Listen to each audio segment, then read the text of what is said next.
Halo anak-anak, jumpa lagi dengan Mr. Yohan. Kali ini kita akan belajar di tema 8, subtema 2, pembelajaran 4. Nah, di video sebelumnya Mr. juga sudah membawakan tentang pembelajaran 3. Sekarang kita akan cari tahu apa saja materi yang akan Mr. jelaskan di video kali ini.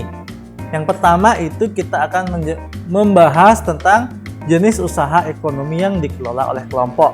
Kemudian yang kedua, kita juga akan mempelajari bagaimana cara menyampaikan urutan peristiwa dari teks non-fiksi.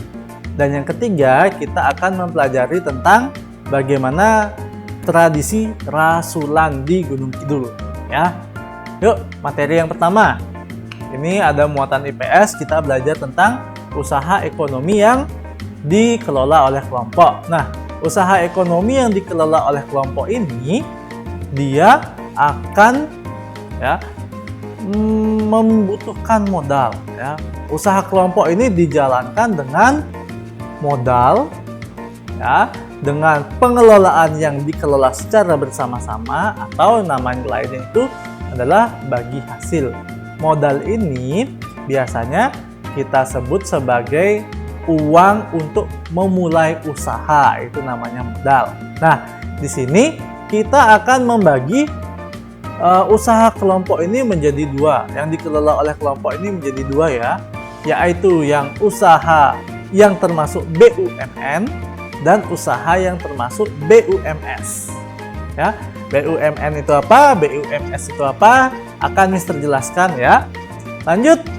Nah, BUMN adalah badan usaha milik negara. Nah, BUMN ini adalah badan yang seluruh atau sebagian besar modalnya itu dimiliki oleh negara. Nah, di sini BUMN ini diatur berdasarkan Undang-Undang Republik Indonesia Nomor 19 Tahun 2003, itu tentang pengelolaan badan-badan usaha BUMN. Nah, di sini BUMN itu memiliki fungsi yang banyak anak-anak, tapi akan Mister sebutkan beberapa saja dan Mister berikan penekanan di beberapa poin saja. Nah, di sini BUMN itu pastinya akan dia membuka lapangan pekerjaan yang berguna bagi kita, ya. Di sini Mister kasih tahu, dia akan membuka lapangan pekerjaan. BUMN itu bisa membuka lapangan pekerjaan bagi orang-orang yang belum memiliki pekerjaan tetap. Kemudian BUMN ini juga bisa sebagai penghasil devisa negara, ya. Devisa negara itu adalah keuntungan yang diperoleh oleh negara. Nah, di sini BUMN itu juga bisa penghasil barang atau jasa yang bisa memenuhi kebutuhan sehari-hari. Ya, jadi dia tuh sebagai produsen barang dan jasa. Kemudian dia itu juga membantu dalam pengembangan usaha-usaha kecil koperasi. Kalau zaman sekarang itu Pak Jokowi bilangnya UMKM, usaha menengah dan mikro, ya. Itu anak-anak beberapa fungsi BUMN. Nah, BUMN ini ya dibagi menjadi beberapa bagian. Yang pertama, Mister akan jelaskan tentang badan usaha perseroan, ya. Badan usaha perseroan atau persero itu adalah BUMN yang berbentuk perseroan terbatas, yang dimana modalnya itu terbagi dalam saham yang dimiliki 51% itu oleh Republik Indonesia, sedangkan sisanya 49% itu dimiliki oleh swasta. Jadi setengahnya itu harus dimiliki oleh Indonesia dan setengahnya lagi itu boleh swasta yang memiliki. Nah, contoh badan usaha persero ini adalah PLN, habis itu Garuda Indonesia, PT KAI, itu juga termasuk badan usaha perseroan, ya. Kemudian yang kedua itu adalah badan usaha umum atau Perum. Nah, badan usaha umum ini adalah BUMN yang seluruh modalnya dimiliki oleh negara, ya. Jadi perusahaannya ini utuh dimiliki oleh negara. Ya, maksudnya, ya, maksud dan tujuan badan usaha umum ini itu adalah untuk memanfaatkan penyedia barang dan jasa yang berkualitas, ya. Jadi mereka ini adalah penghasil barang dan jasa yang berkualitas dengan harga yang dapat dijangkau alias murah, ya. Nah, contoh Perum ini itu adalah PT KAI atau PT yang menangani tentang kereta api dan PT Telekomunikasi atau Telkom.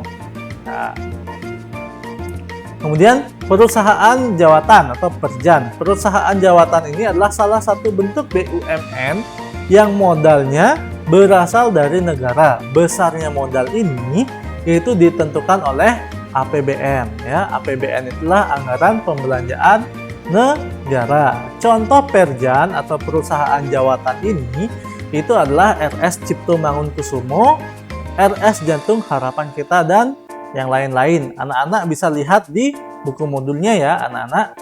Nah, selanjutnya Mister akan jelaskan tentang temennya tadi ada BUMN, sekarang ada BUMS. BUMS itu adalah badan usaha milik swasta. Nah, badan usaha milik swasta ini adalah jenis badan usaha yang didirikan oleh dan dimodali oleh seseorang atau sekelompok orang.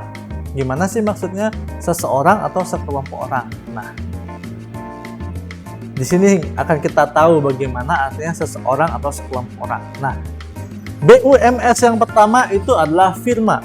Firma itu merupakan suatu badan usaha yang didirikan oleh dua orang atau lebih, yang dimana setiap anggotanya itu memiliki tanggung jawab penuh atas perusahaan. Contoh firmanya itu adalah firma hukum, habis itu perusahaan Nike. Oh, ini salah tulis Mister.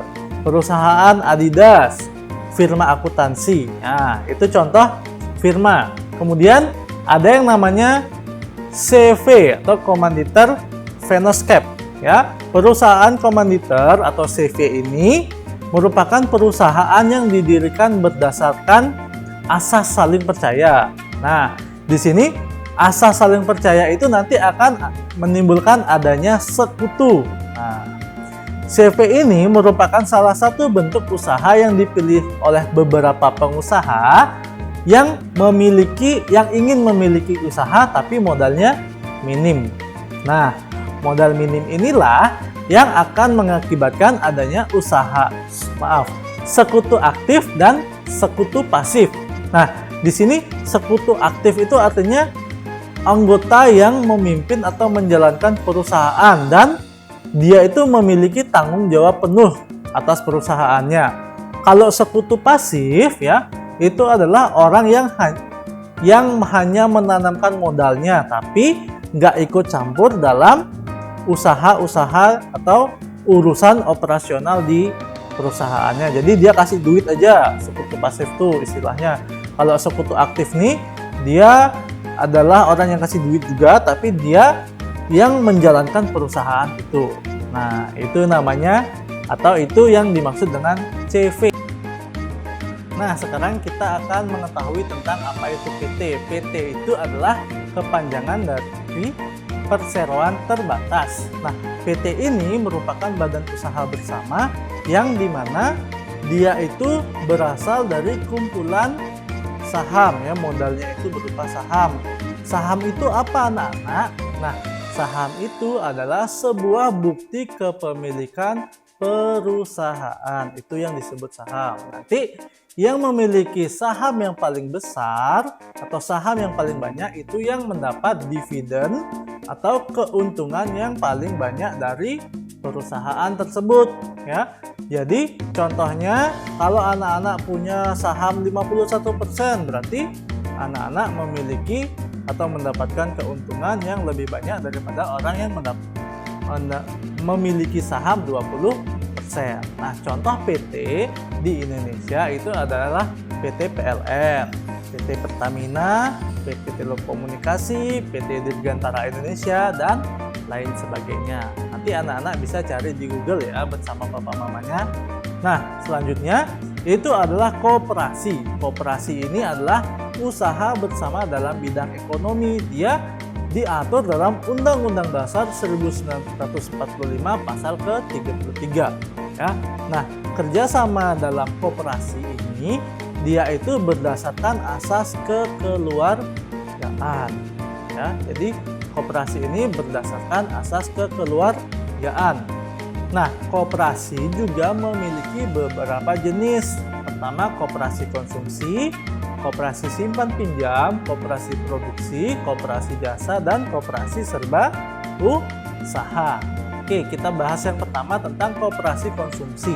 Koperasi konsumsi ini adalah koperasi yang menjalankan usahanya untuk menyediakan barang-barang kebutuhan sehari-hari.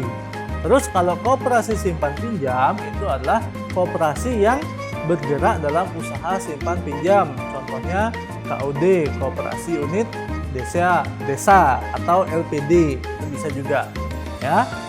Kemudian kita bahas koperasi produksi. Koperasi produksi ini adalah koperasi yang bergerak di bidang produksi barang-barang.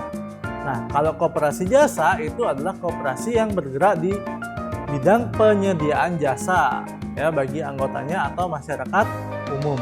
Nah, koperasi yang terakhir atau jenis koperasi yang terakhir itu adalah koperasi serba usaha. Koperasi serba usaha ini adalah koperasi yang menjalankan berbagai macam usaha, bisa seperti usaha untuk menyediakan bahan kebutuhan sehari-hari atau usaha untuk menyediakan jasa. Ya, itu sekilas tentang koperasi. Nah, kita beralih ke materi yang kedua, itu adalah menyampaikan urutan peristiwa berdasarkan teks non-fiksi. Nah, di sini ada beberapa urutan. Yang pertama, kita harus pahami dulu isi bacaan itu. Terus, temukan peristiwa-peristiwa penting. Habis itu, kita urutkan peristiwa-peristiwa penting itu boleh dalam peta pikiran. Yang terakhir, kita sampaikan dengan kalimat sendiri ya. Jadi untuk lebih memahami atau lebih lancar menyampaikan urutan peristiwanya, kita bisa pakai kalimat sendiri ya. Kemudian kita belajar juga tentang tradisi rasulan di Gunung Kidul, Yogyakarta. Nah, tradisi ini ya diselenggarakan oleh masyarakat yang mendiami Kabupaten Gunung Kidul, Yogyakarta. Ya, tradisi rasulan ini biasanya diselenggarakan dengan upacara bersih-bersih dusun atau bersih-bersih lingkungan. Ya, jadi para petani ini melakukan gotong royong untuk membersihkan lingkungan-lingkungan mereka. Nah, puncak tradisi rasulan ini adalah dengan kirap. Kirap itu adalah iring-iringan. Nah, kirap ini dilakukan dengan melakukan atau mengarak sebuah gunungan. Ya, gunungan itu yang seperti ini. Ya, gunungan itu dia diarak keliling desa dan ada juga tumpengnya. Nanti setelah selesai upacara, ya, gunungan ini bisa diambil oleh masyarakat yang mereka yakini kalau mereka mendapatkan satu atau dua dari hasil gunungan itu, mereka akan mendapat hidup yang makmur di tahun tersebut. Nah, begitu sekilas tentang tradisi rasulan masyarakat Gunung Kidul, Yogyakarta. Nah, untuk lebih memahami materinya, mari kita bersama-sama kerjakan latihan ya halaman 30 di buku modul. Nah, anak-anak nanti buat tabel yang sesuai dengan buku modul tersebut ya. Nanti setelah anak-anak selesai buat tabel, kemudian kirimkan ke guru masing-masing ya. Yang 5A kirim ke Mr. Yohan, yang 5B kirim ke Miss Maria. Oke, sekian saja untuk video kali ini. Terima kasih untuk partisipasinya dan jangan lupa jaga kesehatan. Tuhan Yesus memberkati.